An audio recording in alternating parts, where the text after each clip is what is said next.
actor. Hindi. Kami po, sino po? Sino po? Sige, pakalanan na natin kasi madami na ring sightings with Will.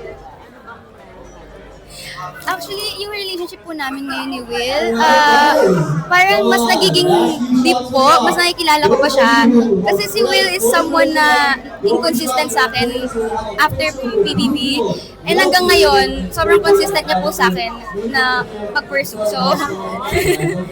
So, inaano ko na po, parang na hihilot na.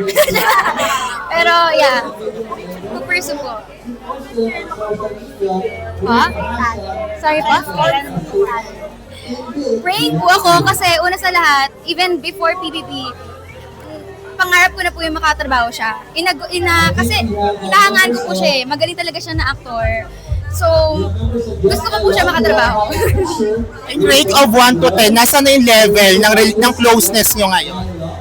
So, to be honest po, kung may scoring, high score. Kasi sobrang close po namin talaga ngayon. And yun, ulit yung po sinabi ko, he's been consistently pursuing me. Thank you po. Ay! Ang mga kaibigan ko at mga nagmamahal sa akin, reason ng smile ko. Yun na lang po. Na usap-usapan na hindi kayo okay ni Bianca, pero we saw naman how good you are na. Po kami. Okay talaga kami. Feeling ko po, syempre may sarili-sarili po kaming mga ginagawa ngayon. Busy po, which is glory to God talaga. Tsaka po, nasa ibang network po kami. So, hindi po madali talaga mag-hangout and everything. Pero like, okay po kami. Thank you for setting the record straight. Thank Oo naman po.